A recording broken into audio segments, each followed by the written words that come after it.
العلم هو النور الهادي والمفتاح لكل الخير، من يرد الله به خيرا في الدين يفقهه فيدري. نفهم بالعلم القرآن، بالعلم يزيد الإيمان، وبه يمتاز الإنسان، وبفكر عال وبيان يضلله فلا هادي له، وأشهد أن لا إله إلا الله وحده لا شريك له، وأشهد أن محمدا عبده ورسوله. أما بعد، يا أيها الذين آمنوا اتقوا الله حق تقاته ولا تموتن إلا وأنتم مسلمون.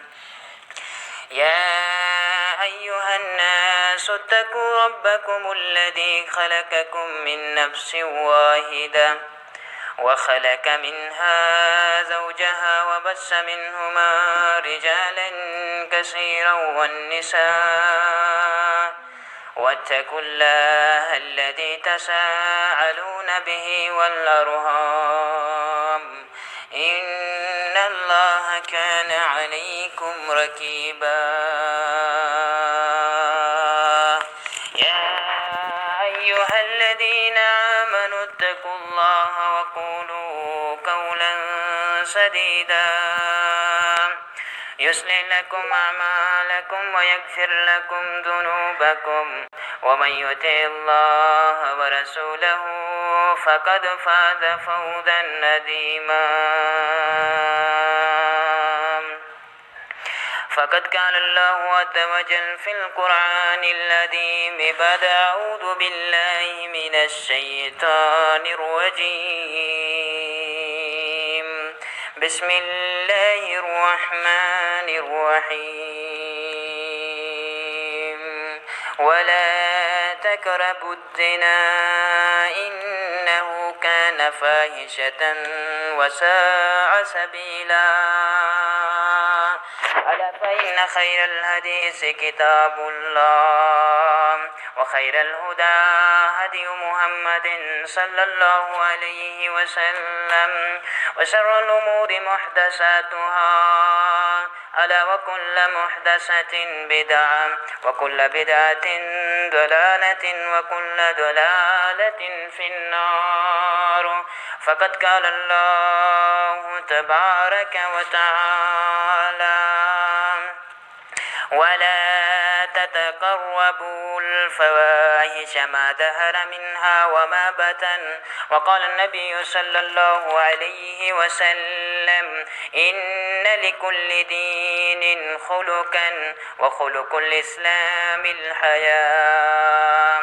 رب اشرح لي صدري ويسر لي أمري واحلل عقدة من لساني يفقهوا قولي. رب زدني علما، سبحانك لا علم لنا إلا ما علمتنا إنك أنت العليم الحكيم. اللهم إنا نعوذ بك من علم لا ينفع، ونعوذ بك من قلب لا يخشى، ونعوذ بك من دعوة لا يستجاب لها. اللهم انفعنا بما علمتنا، اللهم انفعنا بما علمتنا، اللهم انفعنا بما علمتنا. اللهم صل على محمد وعلى آل محمد كما صليت على إبراهيم وعلى آل إبراهيم إنك حميد مجيد. اللهم بارك على محمد وعلى آل محمد كما باركت على إبراهيم وعلى آل إبراهيم إنك حميد مجيد. اللهم إنا نعوذ بك من عذاب القبر، اللهم إنا نعوذ بك من عذاب القبر، اللهم إنا نعوذ بك من عذاب القبر، ونعوذ بك من فتنة المسيح الدجال، ونعوذ بك من فتنة المحيا وفتنة الممات. اللهم إنا نعوذ بك من فتنة المحيا وفتنة الممات. اللهم إنا نعوذ بك من فتنة المحيا وفتنة الممات. اللهم إنا نعوذ بك من المعصم والمغرم. اللهم إنا نسألك الهدى والتقى والعفاف والغنى. اللهم إنا نسألك الهدى والتقى والعفاف والغنى. اللهم إنا نسألك الهدى والتقى والعفاف والغنى. ربنا ظلمنا أنفسنا وإن لم تغفر لنا وترحمنا لنكونن من الخاسرين.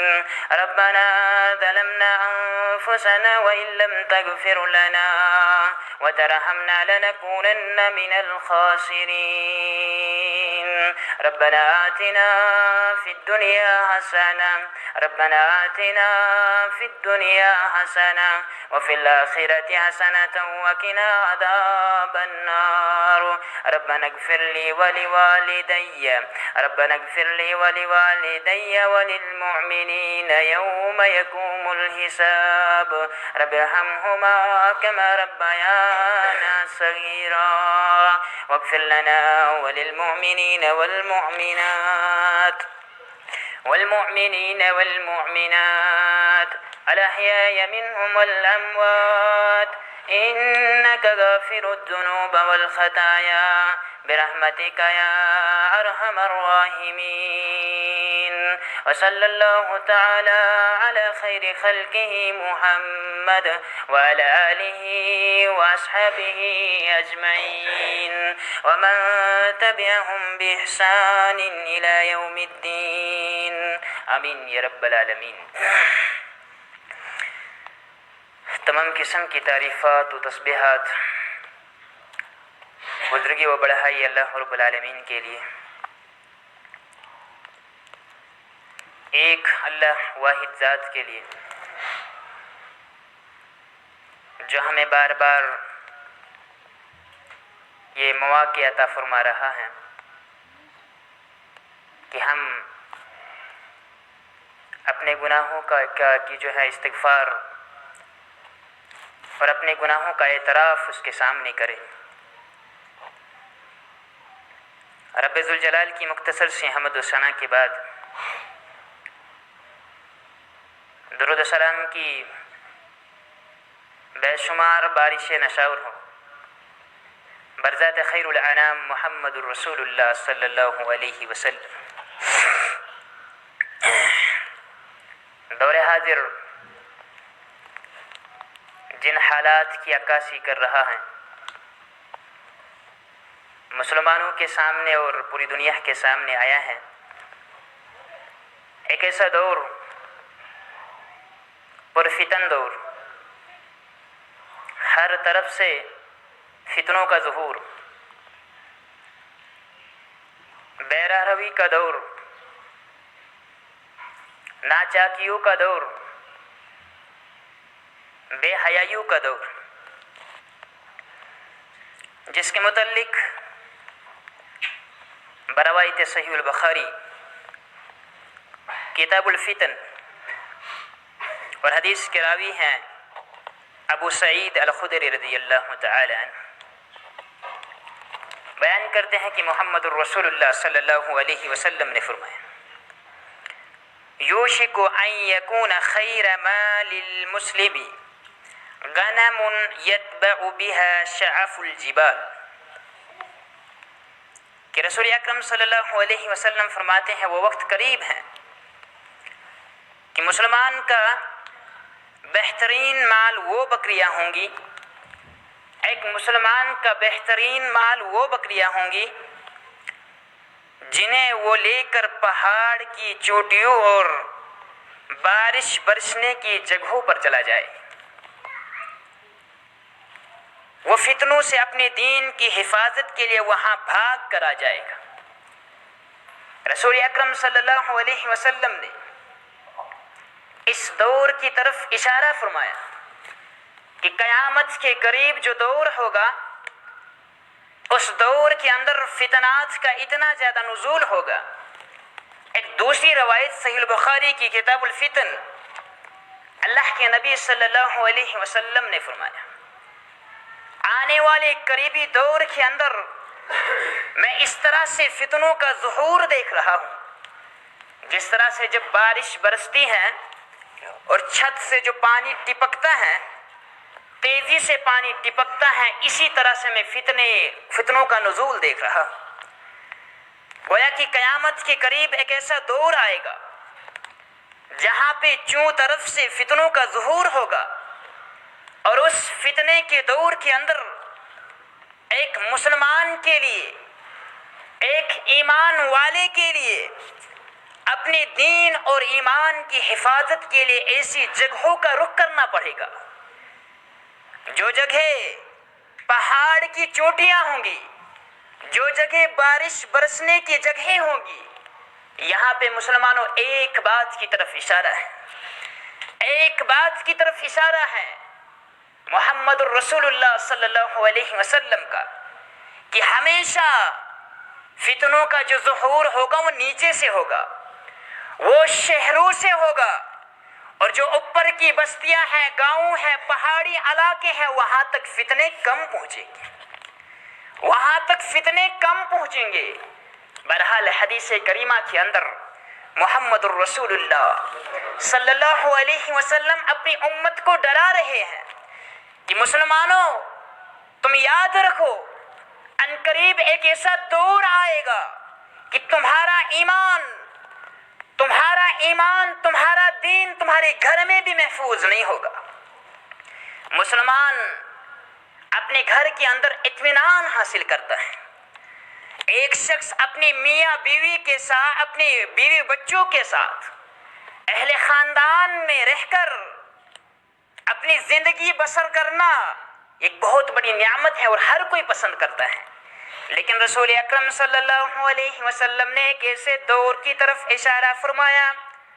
مسلمانوں غور سے سنو، محمد الرسول اللہ صلی اللہ علیہ وسلم نے ایک ایسے دور کی طرف اشارہ فرمایا جس دور کے اندر ایک مسلمان کا دین اس کے گھر میں بھی محفوظ نہیں ہوگا، ایک مسلمان کا ایمان اپنے گھر میں بھی محفوظ نہیں ہوگا. اور مجھے لگتا ہے وہی دور آ چکا ہے، وہی دور آ چکا ہے مسلمانوں، کہ آج ہمارا دین، ہمارا ایمان اپنے گھروں کے اندر بھی محفوظ نہیں ہے. اسی بات کو لے کر کے اپنے موضوع کو آگے بڑھاتا ہوں. فتنات کی بہت ساری قسمیں ہیں، جو ہمارے لیے نعمتیں ہیں کبھی کبھار وہ بھی فتنہ بن جاتی ہیں. اولاد کی نعمت ایک بہت بڑی نعمت ہے. انبیاء کرام علیہم السلام نے 70 سال تک، 80 سال تک، 90 سال تک اس نعمت کو حاصل کرنے کے لیے اللہ رب العالمین سے آرزوئے کی. وہ ایک بہت ہی بہترین نعمت ہے، اور بہت سارے لوگ جن کو اللہ رب العالمین نے اولاد کی نعمت سے محروم کیا ہے، وہ ہمیشہ ان کی یہی سوچ ہوتی ہے اگر ہمارے پاس مال و درہم نہ ہو، دنیا کی یہ ساری چیزیں نہ ہو، اگر اولاد کی دولت ہوتی وہی ہمارے لیے کامیابی تھی. تو ہم اللہ سے دعا کرتے ہیں کہ الہ العالمین جن کو تو نے اولاد نہیں دی ہے انہیں اولاد صالحہ عطا فرما، آمین یا رب العالمین. لیکن اسی اولاد کو اللہ رب العالمین نے قرآن کے اندر فرمایا المال والبنون، یہ مال، یہ اولاد، یہ بھی تمہارے لیے فتنہ ہے جب اس اولاد کی صحیح تربیت نہ کی جائے. اور آپ نے خود سنا ہوگا اکثر و بیشتر ایسے واقعات بھی ہوتے ہیں کہ ماں باپ کو چوکیوں کے چکر بھی کاٹنے پڑتے ہیں اپنی اس اولاد کی وجہ سے. یہ اولاد جس کے لیے ماں باپ ترستے ہیں، جب اللہ نے اس نعمت سے محروم رکھا ہوگا ایک پل بھی ان کی زندگی میں چین نہیں آتا ہے، سکون نہیں ملتا ہے، اگرچہ دنیا کی ساری نعمتیں انہیں کیوں نہ مل جائے. لیکن یہی اولاد ایک دن اسی اپنی ماں یا باپ کے لیے ایک ایسا فتنہ بن جاتا ہے جس باپ نے کبھی پولیس کی چوکی تک نہ دیکھی ہو، اسے بھی وہاں پہ چکر کاٹنے پڑتے ہیں اسی اولاد کی وجہ سے. ایک ایک مال جسے ہم پیسہ کہے، دینار و درہم کہے یا کچھ بھی نام دے دے، جو کہ ہماری زندگی بسر کرنے کے لیے دور حاضر میں بنیادی کردار ادا کرتا ہے. چونکہ رسول اکرم صلی اللہ علیہ وسلم کے دور کے اندر اس وقت جو نقدی مال تھا اس کی زیادہ اہمیت نہیں تھی، اس لیے کہ وہاں پہ متبادل چیزیں بھی ہوا کرتی تھی.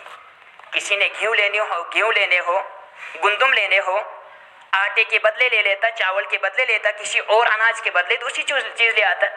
لیکن آج انسان ہر ایک چیز کا یہ جو ہے لیتا ہے، اسے خریدتا ہے تو اس پیسے کی بنیاد پر خریدتا ہے. تو گویا کہ ایک بہت بڑی نعمت بھی ہے.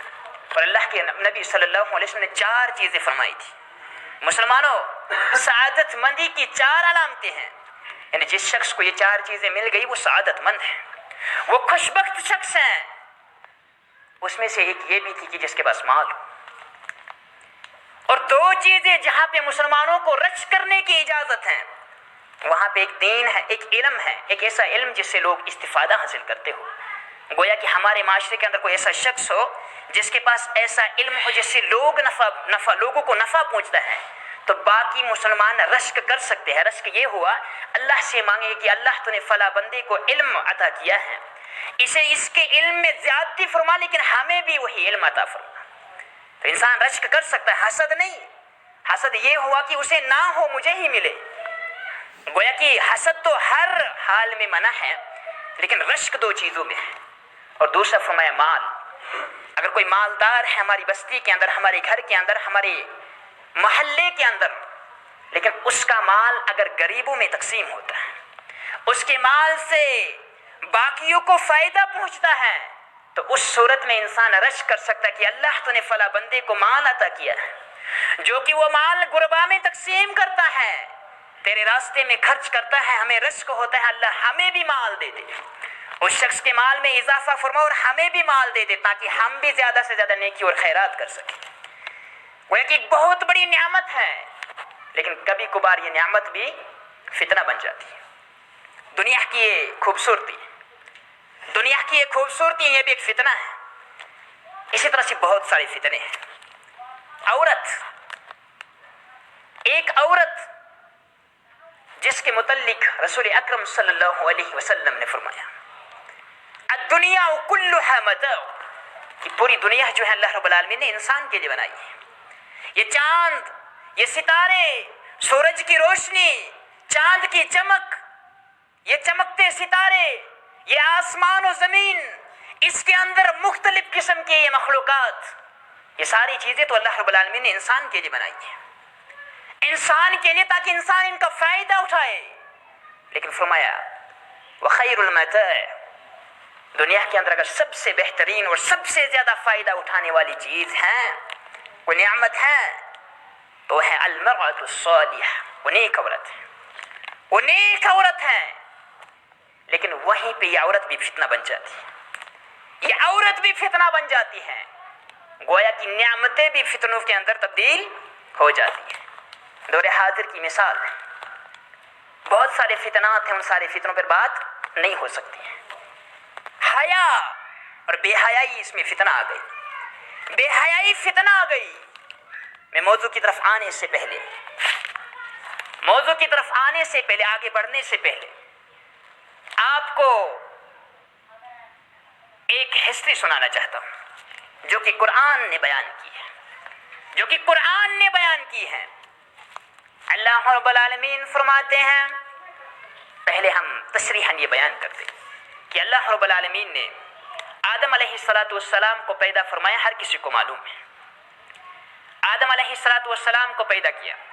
دیگر چیزوں کے متعلق قرآن کے اندر اللہ فرماتا ہے کہ وَإِذَا أَرَادَ اللَّهُ، جب اللہ ارادہ کرتا ہے کسی چیز کے پیدا کرنے کا، تو اس سے کہتا ہے کن فیکون، تو اس چیز کو کہتا ہے ہو جا، بس وہ چیز بن جاتی ہے. یعنی اللہ کو کسی سبب کی ضرورت نہیں ہے. اللہ نے جو بھی چیز پیدا کرنی ہے اسے کہتا ہے کن، تو ہو جا، تو وہ چیز ہو جاتی ہے، آٹومیٹک ہو جاتی ہے. اللہ کی قدرت ہے، یہ اللہ کی قدرت ہے. لیکن جب انسان کی پیدائش کی باری آئی، اللہ رب العالمین نے اپنے فرشتے کو بھیجا زمین کی طرف جاؤ وہاں سے مٹی لے آؤ، اور فرشتے نے مٹی لائی اور اللہ رب العالمین نے اپنے ہاتھ سے انسان کو بنایا۔ اللہ چاہتا انسان کو کہتا کن تو انسان بن جاتا، لیکن یہ ایک انسان کی فضیلت ہے، ایک انسان کی فضیلت ہے، اسے اللہ رب العالمین نے کراؤن آف دا کریشن، تمام مخلوقات کے اندر اشرف اونچا مقام دیا، اپنے ہاتھ سے اسے پیدا کیا۔ اور ہم سب جانتے ہیں اللہ رب العالمین نے آدم علیہ السلام کو اپنے ہاتھ سے پیدا کیا۔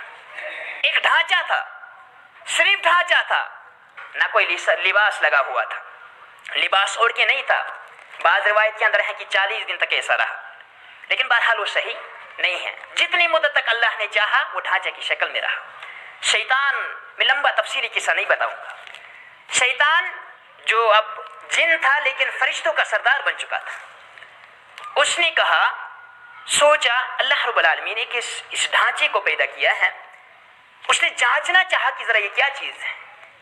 تو روایت کے اندر آتا ہے کہ روزانہ دن میں نہ معلوم کتنی مرتبہ وہ اس انسان کی کھوکھلے کے اندر کبھی منہ سے جاتا، ناک سے داخل ہوتا، اندر سے ہونے کے بعد دوسرے کسی راستے سے باہر نکل آتا تھا، کبھی نیچے سے جاتا اوپر کی طرف باہر نکل آتا تھا، اور اندر سے دیکھتا کہ کھوکھلا ہے۔ اللہ رب العالمین نے ابھی روح نہیں ڈالی تھی، اندر کے آرگنز نہیں بنائے تھے، بس ایک ڈھانچہ تھا، اور وہ کہا کرتا تھا میں اسے کبھی بھی اپنی طرف بلا سکتا ہوں، چونکہ یہ اندر سے خالی ہے، یہ اندر سے خالی ہے، اس میں کوئی وزن نہیں ہے۔ تو یہاں پہ نقطہ یہ ہے کہ اللہ رب العالمین نے جب انسان کو پیدا کیا، مرد کو پیدا کیا، آدم علیہ السلام کو پیدا کیا، کوئی پردہ نہیں تھا، لباس لگا ہوا نہیں تھا۔ پھر اللہ نے چاہا اس میں روح بخشی، پھر کیا ہوا وہ ساری چیزیں میں نہیں بتاؤں گا۔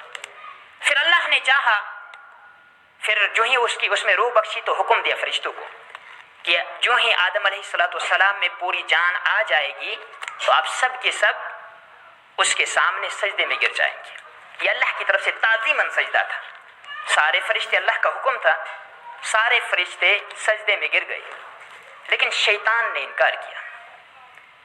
شیطان نے انکار کیا، اس نے نہیں مانا، اور بہت ساری وجوہات اس نے پیش کی۔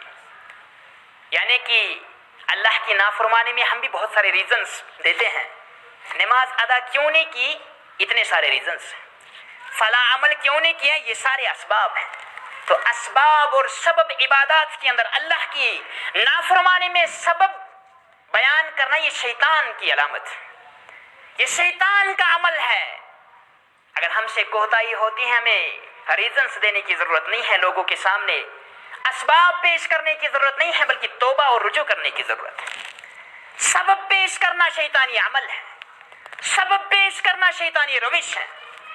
اللہ رب العالمین نے، شیطان نے انکار کر دیا، وہیں سے دشمنی شروع ہو گئی۔ پھر شیطان نے کیا کیا وعدے اللہ سے کیے، یہ بھی بہت لمبا موضوع ہے، اس پہ بھی میں بات نہیں کروں گا چونکہ میں اپنے ٹاپک کی طرف آنا چاہتا ہوں۔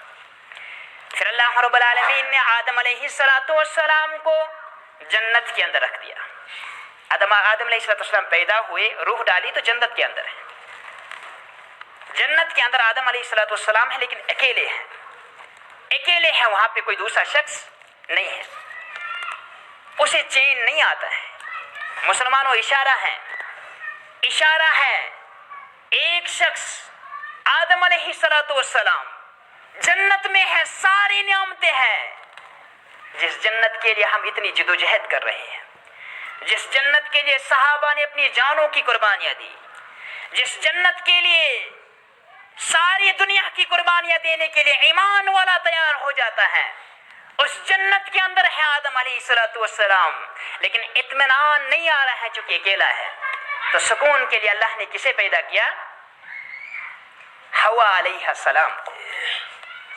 پتہ یہ چلا ایک شخص کے پاس اگر ساری نعمتیں بھی کیوں نہ ہو، اگر اس کا نکاح نہیں ہے تو اس کی زندگی ادھوری ہے، اس کا نکاح نہیں ہے تو اس کی زندگی ادھوری ہے، وہ چین سے مکمل زندگی نہیں گزار سکتا جب تک نہ اس کا لائف پارٹنر ہو۔ یہ اصول بتا دیا محمد الرسول اللہ صلی اللہ علیہ وسلم نے، اور اللہ رب العالمین نے فطرتاً یہ بیان کر دیا، ایک انسان کی فطرت ہے وہ اکیلا اطمینان حاصل نہیں کر سکتا۔ ایک دن سویا ہوا ہے، اللہ رب العالمین نے ان کی فصلی سے ام حوا علیہ السلام کو پیدا فرمایا۔ اب دیکھو اللہ رب العالمین نے آدم علیہ السلام کو پیدا کیا، اپنے ہاتھ سے پیدا کیا. کتنی بڑی فضیلت ہے. رب نے اپنے ہاتھوں سے انسان کی تخلیق فرمائی ہے. اور وہیں پہ عورت کا اعزاز دیکھو، مرد کی پسلی سے پیدا کیا. آدم علیہ السلام سوئے ہوئے ہیں، آنکھ کھلی، وہاں پہ عورت کو پایا، ڈر گئی. اچانک سے یہ کیا آ گیا؟ اس سے پہلے کوئی انسان نہیں دیکھا تھا. لیکن آدم علیہ السلام کو جب پیدا کیا جسم پہ کوئی پردہ نہیں تھا. عورت کو پیدا کیا تو پورے لباس میں تھی. ام حوا علیہ السلام لباس میں تھی، پورے لباس میں تھی. وہیں سے اسلام کے اندر عورت کا مقام دیکھو، عورت کا مقام دیکھو. رب نے جو ہی پیدا کیا تو لباس میں پیدا کیا، لباس میں پیدا کیا. اور سب سے بڑی حیا یہی ہے کہ انسان کا لباس جو ہے وہ درست ہو، وہ اسلامی اور شرعی لباس ہو. مسلمانوں، اسلام کے اندر میری مائیں اور بہنیں سن لے، اسلام کے اندر عورت کا مقام کیا ہے، اتنی بات کافی ہے. رب نے جب آدم علیہ السلام کو پیدا کیا جسم پہ کوئی لباس نہیں تھا. بعد میں اللہ نے جنت کے اندر جنتی لباس پہنایا، لیکن عورت کو جو ہی پیدا کیا تو لباس میں پیدا کیا. آدم علیہ السلام کی نظر پڑی تو وہ لباس میں تھی اور جنت کا لباس پہنایا ہوا تھا، جنت کا لباس پہنایا ہوا تھا. شیطان کا پہلا حملہ، شیطان کا پہلا حملہ جنت کے اندر آتا ہے. قرآن نے بہت ساری آیتیں بیان کی ہیں، وہ ساری آیتیں اگر میں پڑھتا جاؤں گا مجھے پھر یہیں پہ رکنا ہوگا، آگے میں اپنا اہم موضوع بیان نہیں کر پاؤں گا. شیطان کا پہلا حملہ کہا، اللہ رب العالمین نے انہیں حکم دیا تھا. سورۃ البقرہ کی پہلی آیات ہے، بنیادی آیات ہے، دوسرے تیسرے رکوع سے یہ شروع ہو جاتی ہے، یہ سارا واقعہ شروع ہو جاتا ہے. پھر اللہ رب العالمین نے سورۃ الاعراف میں بیان کیا، پھر بہت ساری سورتوں کے اندر اس کی شرح بیان کی. بہرحال میں آپ کے سامنے صرف نقطہ بیان کر رہا ہوں. اللہ رب العالمین نے قرآن کے اندر کہا کہ میں نے روک دیا تھا، آزمائش وہیں سے شروع ہو گئی. اللہ کے حکم کی فرما برداری اور ٹیسٹ کے دینا فرمانی. اللہ رب العالمین نے کہا جنت کے اندر جو مرضی ہے کھاؤ پیو، لیکن ایک درخت کے قریب نہ جانا، ایک درخت کے قریب نہ جانا. فتکون من الظالمین، اگر تم اس درخت کے قریب گئے تو تم ظالموں میں سے بچ جاؤ گے، ظالموں میں سے بن جاؤ گے. شیطان آتا ہے. انسانیت کے ساتھ پہلا حملہ کس نے کیا؟ شیطان نے کیا. ہمارا سب سے بڑا دشمن کون ہے؟ شیطان ہے. مسلمانوں کو اس بات کا احساس ہونا چاہیے اور ہمیں اپنے دشمن کو پہچاننا چاہیے اور ہمیں اس کے ساتھ لڑنے کے لیے ہمیشہ تیار ہونا چاہیے. اور سب سے پہلا حملہ کیا تھا؟ لالچ دلائی. آدم علیہ السلام اور حوا علیہ السلام دونوں کو علیہم السلام ورحمۃ اللہ، ان دونوں کو کہا کہ جانتے ہو اللہ نے تمہیں کیوں روکا ہے اس درخت کا ذائقہ چکھنے سے، اس کا پھل چکھنے سے؟ کہا دو وجوہات ہیں، دو وجوہات ہیں. ایک تو یہ کہ اگر تم نے اس کا پھل چکھ لیا تم ملائکہ بن جاؤ گے، تم فرشتے بن جاؤ گے، یا تو ایسا ہوگا کہ تم کبھی بھی تمہاری وفات نہیں ہوگی، ہمیشہ کے لیے زندہ رہو گے. انسان کی فطرت میں ہے وہ ہمیشہ زندہ رہنا چاہتا ہے. ایک بوڑھا 90 سال کا بھی ہوگا اس کو اب بھی فکر نہیں ہے کہ مجھے مرنا ہے، انسان کی فطرت ہے. کہا یہ بات ہے، اس کا مطلب یہ ہوا کہ یہ دوست ہمارا خیر خواہ ہے، یہ ابلیس ہمارا خیر خواہ ہے. تو جب بھی ہمارے ذہن کے اندر جو وسوسے آتے ہیں نا وہ خیر خواہی میں آتے ہیں.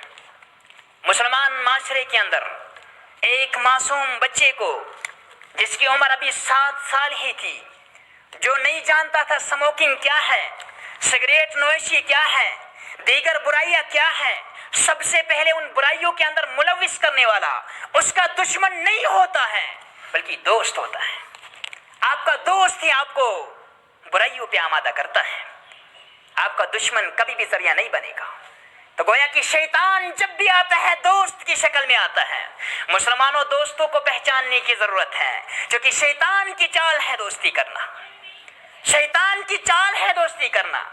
دوست بن کے آیا، خیر خواہ بن کے آیا، میں تمہارا خیر خواہ ہوں. اللہ نے اس لیے روکا ہے اگر تم نے اس کا پھل چکھ لیا تم فرشتے بن جاؤ گے، کبھی موت نہیں آئے گی، ہمیشہ رہنے لگ جاؤ گے، ہمیشہ کی زندگی مل جائے گی. انسان لالچی ہے، انسان لالچی ہے. تو آدم علیہ السلام اور حوا علیہ السلام دونوں نے غلطی کر لی. اللہ نے قرآن کے اندر بیان کیا، فرمایا جب وہ ان دونوں نے جب ان دونوں نے اس کا پھل چکھ لیا، فلما ذاق، جب ان دونوں نے اس کا پھل چکھ لیا تو اللہ رب العالمین نے فرمایا میں نے جو جنت کا لباس انہیں پہنا ہوا تھا وہ لباس ان سے اتار دیا گیا۔ تو شیطان کا سب سے پہلا حملہ کیا تھا، یہ مجھے بتانا مقصد تھا۔ شیطان کا سب سے پہلا حملہ یہ نہیں تھا کہ آدم علیہ السلام شرک کرے، بلکہ بے حیائی کے اندر ملوث کرے۔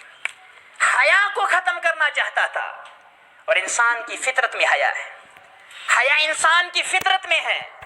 جو ہی انہوں نے اس درخت کا پھل چکھا، اس کا ذائقہ چکھا، تو دونوں کے جو جنتی لباس تھے وہ اتر گئے، وہ دونوں لباس اتر گئے، اور دونوں کی نظر ایک دوسرے کی شرمگاہوں پر پڑی، اور ندامت ہوئی دونوں کو، آدم علیہ السلام کو بھی اور حوا علیہ السلام کو بھی۔ کہنا یہاں پہ مقصد یہ ہے، شیطان ہمارا وہ دشمن ہے جس نے سب سے پہلے جنت کے اندر جا کر بھی ہماری ماں اور ہمارے باپ کے لباس کو اتارا ہے، اور اس کا پہلا مقصد یہی ہے کہ مسلمان کے لباس کو اتارا جائے، مسلمان کی حیا کو اتارا جائے، گھروں کے اندر بے حیائی پیدا ہو جائے۔ یہی مقصد بیان کرنا تھا میرا۔ تو ہم نے اپنے دشمن کو پہچاننا ہے، ہم نے اپنے دشمن کو پہچاننا ہے۔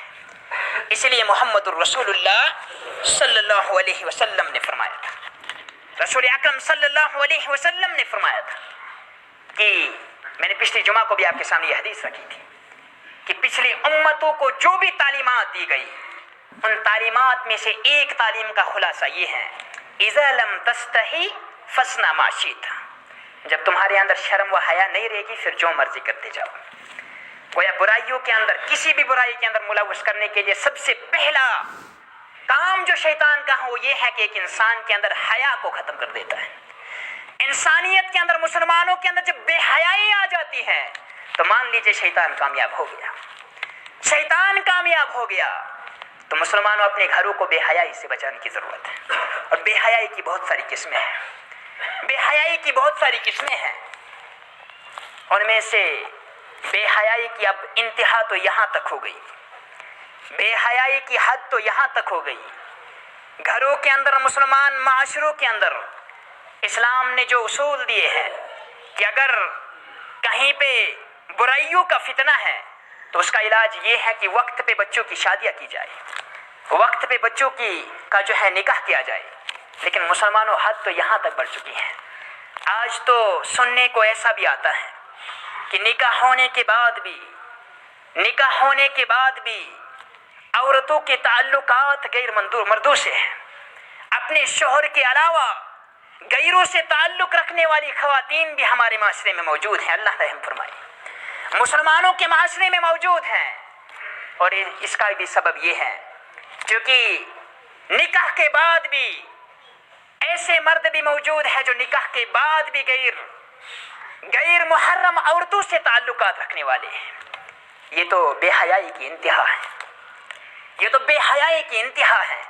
لیکن مسلمان معاشرے کو اس کا احساس نہیں ہے، مسلمان معاشرے کو اس کا احساس نہیں ہے۔ میں اسی کی بات کی طرف آنے والا ہوں، اسی بات کی طرف آنے والا ہوں۔ بے حیائی پھیلنے کے بہت سارے اسباب ہیں، ان میں سے ایک سبب میں بیان کرنا چاہوں گا، ان میں سے ایک سبب یہ بھی ہو سکتا ہے اور بلکہ ہے۔ وہ کون سا سبب ہے؟ وہ سبب ہے والدین کی لاپرواہی، والدین کی لاپرواہی۔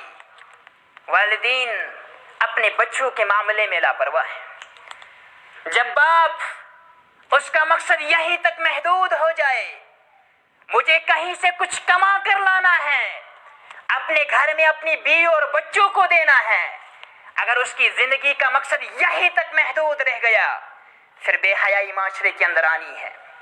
یہ بات تو بالکل درست ہے کہ ایک باپ کی ذمہ داری ہے اپنے اہل و عیال کے لیے مال لانا، ان کی تربیت کر کے ساتھ ساتھ ان کے لیے کھانے پینے کا انتظام کرنا۔ اسلام کے اصولوں میں سے پہلا اصول یہ بھی ہے، ایک اصول یہ بھی ہے، یہ مرد کی ذمہ داری ہے اپنے بچوں اور اپنی بیوی کے لیے پیسہ لانا، ان کے لیے کھانے پینے کا انتظام کرنا۔ لیکن مسلمانوں نے آج مقصد یہیں تک محدود کر لیا ہے۔ ذمہ دار سمجھتا ہے میری ذمہ داری یہی ہے میں کسی بھی طرح سے ناجائز یا ناجائز طریقے سے مال کماؤں اور وہ بچوں تک پہنچاؤں، اس سے ضروریات پوری کروں۔ جب مقصد یہی تک محدود رہا، مقصد یہی تک محدود رہا تو پھر معاشرے کے اندر برائیاں آ گئی، معاشرے کے اندر برائیاں آ گئی۔ حالانکہ اصل مقصد تو یہ تھا، باپ کی ذمہ داری ہے گھر کا خیال رکھنا، اپنے بچوں کی صحیح تربیت کرنا، اپنی بچیوں کی صحیح تربیت کرنا، ایک باپ کی ذمہ داری ہے۔ گھر کے اندر جو بڑا ہے اس کی ذمہ داری ہے اپنے ماتحتوں پر نظر رکھنا، اپنے گھر کے اندر نظر رکھنا، کہیں کوئی برائی تو نہیں ہو رہی ہے، کہیں کوئی کوتاہی تو نہیں ہو رہی ہے، ورنہ پالنے کے لیے تو ہر جانور اپنے بچوں کو پال دیتا ہے۔ پھر ہم انسان کیوں ہیں؟ ہم مسلمان کیوں ہیں؟ ہم میں اور جانوروں میں پھر کیا فرق رہا؟ ایک چڑیا جب اپنے گھونسلے میں اپنے بچوں کو چھوڑ کر نکلتی ہیں، اس کا بھی یہی مقصد ہوتا ہے کہیں نہ کہیں سے کچھ لاؤں اپنے بچوں کو کھلاؤں۔ ایک کوے کا، چیل کا، ہر کسی کا یہی مقصد ہے، لیکن انسان کا مقصد یہیں تک محدود نہیں رہنا چاہیے، انسان کا مقصد یہیں تک محدود نہیں رہنا چاہیے۔ جب حالات ایسی پیدا ہو جائے، گھر کا ذمہ دار خود اس کی نظریں باہر پڑی ہوئی ہو، خود اس کی نظریں باہر پڑی ہوئی ہو، جو کام حلال طریقے سے وہ انجام دے سکتا تھا اس میں بھی وہ حرام اختیار کرنا چاہے، اس میں بھی وہ حرام اختیار کرنے پہ لگ جائے، پھر معاشرے کے اندر ناچاتیاں پیدا نہیں ہوں گی، پھر کیا ہوگا؟ معاشرے کے اندر برائیاں پیدا نہیں ہوں گی، پھر کیا ہوگا؟ پتہ یہ چلا ایک باپ نے اپنی بیٹی کا وقت پہ نکاح بھی کر دیا، اپنے بیٹے کا وقت پہ نکاح بھی کر لیا، پھر بھی برائیوں پہ کنٹرول نہیں ہوا، پھر بھی برائیوں پہ کنٹرول نہیں ہوا۔ وجہ اور سبب کیا ہے؟ اس کے بھی بہت سارے اسباب ہو سکتے ہیں۔ بنیادی سبب تو یہ ہے کہ بچوں کو صحیح تعلیم نہیں ملی، بچوں کو اسلامی صحیح تعلیم نہیں ملی۔ حیا کیا ہے، بے حیائی کیا ہے، اس کا تو علم ہی نہیں ہے۔ بہت ساری بے حیائی کے کام ہو رہے ہیں اور بڑی حیا کے ساتھ ہو رہے ہیں، میں یہی کہوں گا حیاداری کے ساتھ بے حیائی کے کام ہو رہے ہیں۔ مطلب یہ ہوا کہ بے حیائی کے کام اوپن میں ہو رہے ہیں۔ باپ کے سامنے بیٹا بے حیائی کر رہا ہے، اسے یہ احساس نہیں ہے کہ میں کوئی برا کام کر رہا ہوں، کیونکہ باپ نے کبھی ایسی تعلیم ہی نہیں دی، باپ نے کبھی ایسی تعلیم ہی نہیں دی۔ اگر اسلامی تعلیمات کے اعتبار سے معاشرے کی تربیت ہوتی، معاشرے کی تربیت ہوتی، جو نکاح کا بنیادی مقصد بیان کیا محمد الرسول اللہ صلی اللہ علیہ وسلم نے، فرمایا ثلاثۃ، تین قسم کے ایسے اشخاص۔ پہلی وجہ تو یہ ہے کہ وقت پہ نکاح نہیں ہوتا ہے، اور دوسری وجہ یہ ہے نکاح ہو بھی جائے، نکاح کے مقاصد کسی کو معلوم نہیں ہے۔ اگر میں نکاح کے مقاصد بیان کروں اس کے لیے ایک اور جمعہ چاہیے، ساری چیزیں بیان کروں وہ نہیں ہو سکتی ہیں۔ ہر چیز کی طرف میں اشارہ دینا چاہوں گا، ہر چیز کی طرف میں اشارہ دینا چاہوں گا۔ میں نے آپ سے کہا ایک وجہ تو یہ ہے کہ بچوں کی صحیح تربیت نہیں ہوئی، یا پھر نکاح وقت پہ نہیں ہوا، یا کبھی کبھار ایسا بھی ہوتا ہے آپ نے بچوں کی صحیح تربیت بھی کر لی، ان کو دینی تعلیم بھی دے دی اور نکاح بھی وقت پہ کر لیا، لیکن نکاح جو ہوا اس کے جو اصول ہیں، جو شرعی نکاح ہے، اس طرح سے آپ نے نکاح نہیں کیا، اس کے کیا معنی ہوئی؟ اسلام نے حق دیا ہے چاہے بیٹی ہو چاہے بیٹا ہو، اپنا لائف پارٹنر چننے کے لیے ان سے اجازت لی جائے۔ اللہ کے نبی صلی اللہ علیہ وسلم نے بیان کیا، یہیں پہ میں حالانکہ موضوع سے تعلق نہیں ہے لیکن پھر بھی اشارتاً بیان کر دوں گا کہ محمد الرسول اللہ صلی اللہ علیہ وسلم کی بیٹی، دنیا کے اندر عظیم ترین بیٹی اور عظیم ترین باپ کی بیٹی، دنیا کے اندر محمد الرسول اللہ صلی اللہ علیہ وسلم کے علاوہ اس جیسا کوئی باپ کبھی پیدا نہیں ہوا اور نہ ہی کبھی ہوگا، اور ان کی بیٹی جیسی بیٹی پوری دنیا کے اندر کبھی پیدا اس کے علاوہ نہیں ہوئی اور نہ ہی کبھی ہو سکتی ہے۔ فاطمہ الزہرا رضی اللہ تعالی عنہا، محمد الرسول اللہ صلی اللہ علیہ وسلم ان کا نکاح کرا رہے اور نکاح کا پیغام لے کر آتے ہیں حضرت علی رضی اللہ تعالی عنہ۔ حضرت علی رضی اللہ تعالی عنہ کی پرورش خود محمد الرسول اللہ صلی اللہ علیہ وسلم نے کی تھی۔ خود محمد الرسول اللہ صلی اللہ علیہ وسلم نے کی تھی. اور ان کے پاس کوئی گھر بار تو نہیں تھا، اپنا گھر تو نہیں تھا، چونکہ پرورش خود محمد الرسول اللہ صلی اللہ علیہ وسلم نے کی تھی. پیغام اور رشتے کا باپ رشتہ لے کر جاتا، لیکن کون جاتا؟ اب خود ہی جانا پڑا. ایک دفعہ آئے، دو دفعہ آئے، تیسری دفعہ آئے محمد الرسول اللہ صلی اللہ علیہ وسلم کے سامنے. پتہ یہ چلا کہ لڑکا خود بھی باپ کو رشتے کا پیغام دے سکتا ہے، اسلام نے اس کی اجازت دی ہے. تو وہاں پہ رشتے کا پیغام لے کر آیا، لیکن بول نہیں پاتا ہے کیونکہ محمد الرسول اللہ صلی اللہ علیہ وسلم نے خود میری پرورش کی ہے، بچپن سے مجھے کھلایا ہے، پلایا ہے، پالا ہے. کس طرح سے محمد الرسول اللہ صلی اللہ علیہ وسلم کے سامنے اپنی بات رکھوں؟ لیکن باپ بھی ایسا باپ تھا جو پوری امت کا روحانی باپ ہے، پوری امت کا روحانی باپ ہے. سمجھ گئے کس مقصد سے آئے ہیں، یہیں سے بتا دیا. اے امیر المؤمنین، اس وقت امیر المؤمنین نہیں تھے لیکن بعد میں امیر المؤمنین بنے، حضرت علی رضی اللہ تعالیٰ عنہ سے. کس مقصد سے آئے ہو بیٹا؟ کیا مقصد ہے؟ کیا تم میری بیٹی کا ہاتھ مانگنے آئے ہو؟ باپ نے خود جسارت کی کہ میری بیٹی کا ہاتھ مانگنے آئے ہو. اس سے پہلے اس نے حضرت عمر رضی اللہ تعالیٰ اور ابو بکر صدیق کو بتا دیا تھا کس مقصد سے میں جا رہا ہوں. وہ بھی اس انتظار میں تھے کہ کب خوشخبری آئے گی. اگر ایسا ہو گیا تو دنیا کے اندر تو کامیاب ہو گیا، لیکن محمد الرسول اللہ صلی اللہ علیہ وسلم اپنی تو 4 بیٹیاں تھی، لیکن قیامت کی صبح تک کے آنے والی تمام عورتوں کے باپ ہیں محمد الرسول اللہ صلی اللہ علیہ وسلم. آج دنیا کے اندر لوگ کہتے ہیں اسلام نے عورت کو کوئی مقام نہیں دیا، اسلام میں عورت کو کوئی مقام نہیں ہے. اس قسم کے نعرے بازی کر کے بچوں کو ہم نے جو تعلیم دی، اس تعلیم کے اندر انہیں یہی کنسپٹ ملا، اسلام نے عورت کو مردوں کا مقام نہیں دیا ہے، اسلام نے عورت کو کوئی مقام نہیں دیا ہے، کوئی آزادی نہیں دی ہے، کوئی فریڈم نہیں دیا ہے. یہ معاشرے کے اندر آ گیا. لیکن محمد الرسول اللہ صلی اللہ علیہ وسلم کی جو تعلیمات ہیں، ان تعلیمات سے مسلمان دور ہو گئے. اب خود تو سمجھ لیا تھا کہ کس نکاح کا پیغام لے کر آئے ہیں. اور حضرت علی رضی اللہ تعالیٰ عنہ جو ایک مسلمان ہیں، جلیل القدر صحابی ہیں، اور محمد الرسول اللہ صلی اللہ علیہ وسلم نے دوسری حدیث میں تو کہا تھا فاظفر بذات الدین، دین کے معاملے پر تم ترجیح دینا. تربت یداک یا ابو ہریرہ رضی اللہ تعالیٰ عنہ، اگر آپ کے ہاتھ مٹی میں بھی مل جائے لیکن پھر بھی دینداری کو ترجیح دینا. دینداری کے بعد اگر کوئی خوبصورت ہے یہ تو اس سے بھی اچھی بات ہے، کسی کے پاس مال ہے تو اس سے اچھی بات ہے، لیکن بنیادی چیز جو دیکھنی ہو دینداری ہے. دینداری کی بنیاد پر اگر ہم اپنے معاملات کو سلجھائیں گے تو ہمارا معاشرہ بھی ویسا ہی معاشرہ بن سکتا ہے، ہمارا معاشرہ بھی ویسا ہی معاشرہ بن جائے گا. محمد الرسول اللہ صلی اللہ علیہ وسلم نے اجازت وہیں پہ نہیں دے دی. کہا ٹھیک ہے، مجھے بھی پتا چل گیا آپ اس مقصد سے آئے ہو، بات بھی ہو گئی ہے، لیکن ابھی میں آپ کو نہیں بتا سکتا، اپنی بیٹی سے مشورہ کروں گا. یعنی بیٹی سے اجازت لینا ضروری ہے، اگرچہ دیندار بھی ہو لیکن پھر بھی اسلام نے حق دیا ہے. بیٹی کو پوچھ کے کرنا ہے، بیٹے کو پوچھ کے کرنا ہے. مسلمانوں، ظالم بننا اسلام نہیں ہے، ظالم بننا اسلام نہیں ہے. محمد الرسول اللہ صلی اللہ علیہ وسلم فاطمہ الزہرا رضی اللہ تعالی عنہ کے پاس جاتے ہیں. ارے یہ کام تو ان کی ماں کا تھا، خدیجۃ الکبریٰ رضی اللہ تعالی عنہ کا. ماں کا کام تھا کہ بیٹی سے پوچھتی، لیکن اللہ رب العالمین نے اس وقت سے پہلے ان کی روح کو قبض کر لیا تھا. اس لیے خود محمد الرسول اللہ صلی اللہ علیہ وسلم کو ماں کا کردار بھی ادا کرنا پڑتا ہے.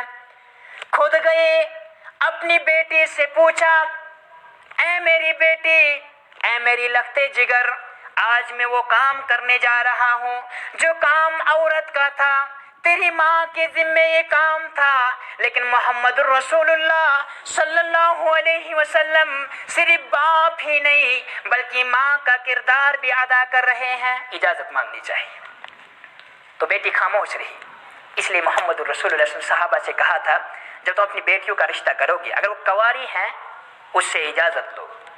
اور اس کی اجازت انہوں نے کہا کہ کیسے لے سکتے ہیں، کیونکہ وہ تو شرم و حیا والی عورتیں ہوا کرتی تھی، صحابات تھی، وہ کیسے بات کریں گی، کنواریاں ہیں.